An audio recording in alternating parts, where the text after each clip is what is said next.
Incredible Grace by Pavel Goia.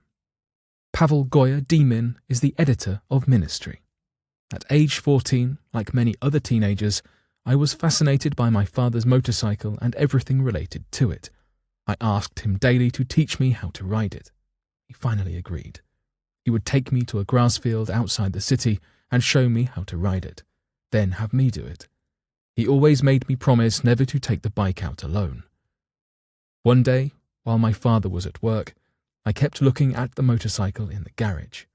Then I took it outside to just sit on it, and then I took it to the gate. Maybe I will ride it for only 1 block, I thought. But when it felt so good to ride it, I decided to have fun and go as fast as possible. Right after a curve, I was going so fast that I had no time to brake and crashed right into a concrete wall. I ruined the bike and hurt myself pretty badly. I pushed the motorcycle all the way back home, and then I hid it in the back of the garage under a tarp. Instantly, I decided to do all types of chores. When Dad came home, Mom said to him, "Pavel was a really good kid today. He helped me as never before." Dad turned and looked at me. "What have you done?" he asked. "Did you take the bike out?" I was quiet. My dad went to the garage and found the bike. It took a few seconds for him to take it all in. Then he came back. I did not know what to expect. My dad looked at me, came over and gave me a hug. I couldn't believe it. "I'm so glad you are alive," he said. "What you did was wrong, but I forgive you, and I'm also giving you a gift. This bike is yours. It's broken now, but you will work with me and make some money. I'll match the money you earn, and together we'll fix the bike." "I don't deserve it," I said in amazement. "It is grace, son," he replied. "It's all out of grace." "Why would you show me grace?" I asked. Back came the reply. "Because I love you." God's undeserved gifts. God has given us many undeserved gifts: natural talents, spiritual gifts, salvation, forgiveness, and transformation, all favors based on His infinite love, compassion, and mercy. We cannot earn these on our own. We cannot pay for them. Neither do we deserve them. All are based on infinite, amazing, incredible grace. Quote, "But God, who is rich in mercy, because of His great love with which He loved us, even when we were dead in trespasses, made us alive together with Christ. By grace you have been saved, and raised us up together, and made us sit together in the heavenly places in Christ Jesus, that in the ages to come He might show us the exceeding riches of His grace in His kindness toward us in Christ Jesus. For by grace you have been saved through faith, and that not of yourselves. It is the gift of God, not of works, lest anyone should boast." End quote. Ephesians chapter 2, verses 4 through 9, NKJV.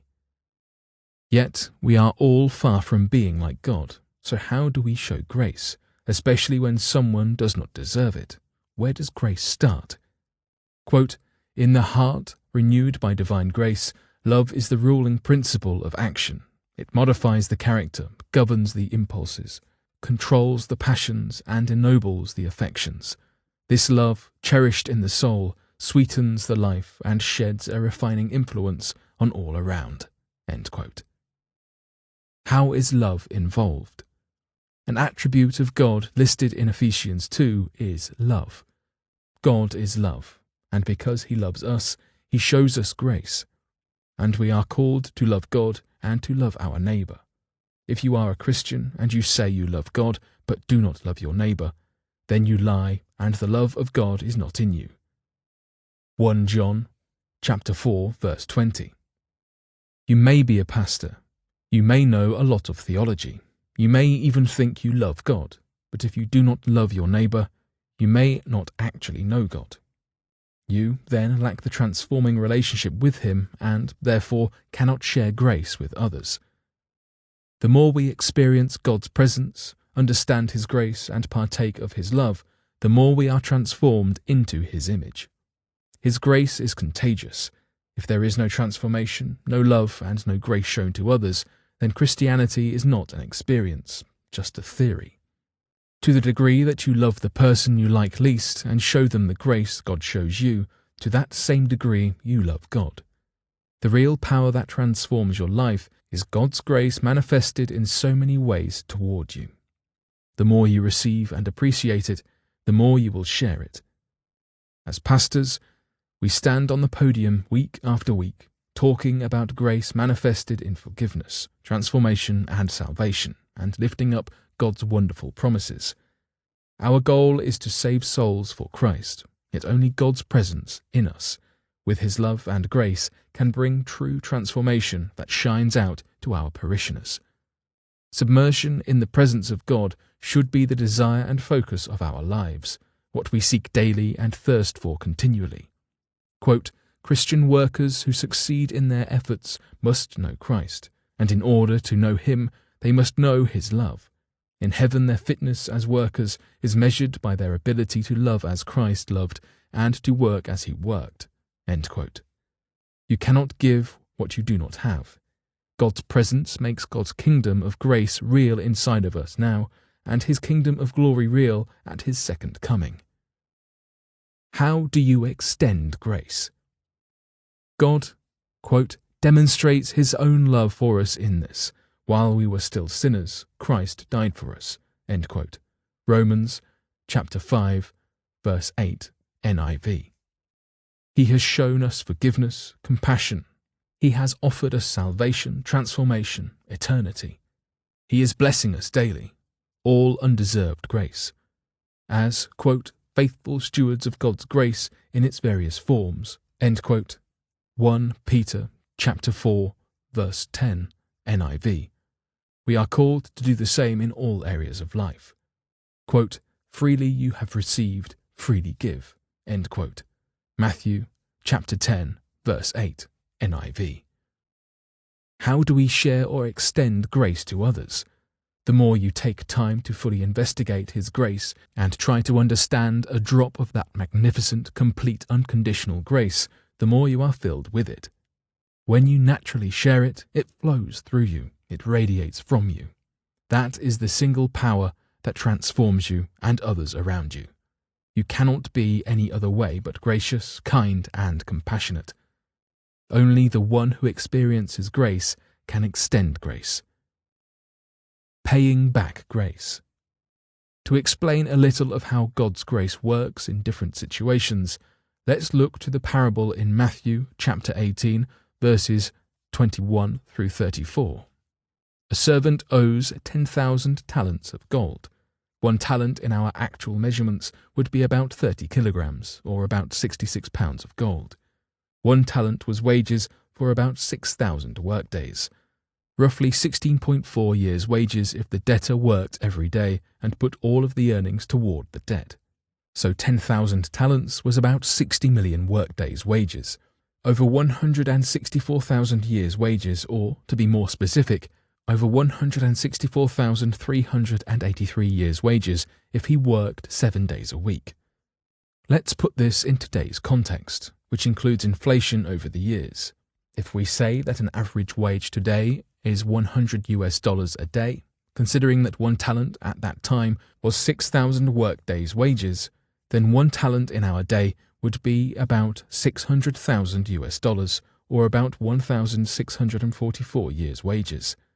So 10,000 talents would be equivalent today to about $6 billion, or more than 16 million years' wages. More specifically, 16,438,356 years' wages. If a person worked 80 years straight in a lifetime, then with today's inflation, it would take about 200,479 lifetimes to pay back that debt. Very interestingly, the servant asks for forgiveness and promises to pay the debt back. He does not seem to understand the enormity of his debt and the fact that he cannot pay it back. Forgiving his debt is an act of grace. Clearly, if his debt is forgiven, he does not need to pay it back. If he pays it back, he does not need forgiveness. He confuses forgiveness, received freely by grace, with merits. This means you don't need grace, you work for it, and therefore deserve it. He also imagines that he can pay it back.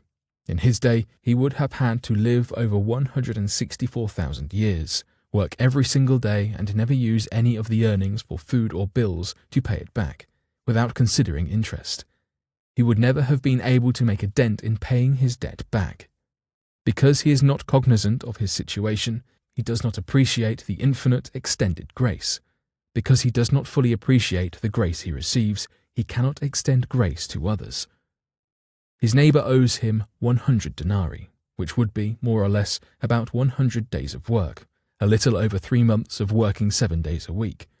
The first servant is pardoned for more than 160,000 years of debt, yet he cannot forgive 100 days. Grace received, grace imparted. To the degree that each one of us understands, receives and appreciates God's infinite grace expressed in a variety of ways, to that same degree we need to extend grace to others who may not deserve it and cannot pay it back. Only then can the forgiven forgive, the loved love, and the saved save. Only then can we genuinely preach God's grace in the pulpit. It is said, quote, "The more you walk among flowers, the more you smell like flowers," end quote. So the more you walk in God's grace and experience it, the more you share that grace with others, and without strings. The more you receive and understand it, the more you love God and love your neighbour. Effortlessly and naturally, you are transformed and discipled. You follow God, obey Him, serve Him, and care for your neighbour. Charles Swindoll says, quote, "Grace acknowledges the ugliness of sin by choosing to see beyond it. Grace accepts a person as someone worthy of kindness, despite whatever grime or hard-shell casing keeps him or her separated from the rest of the world.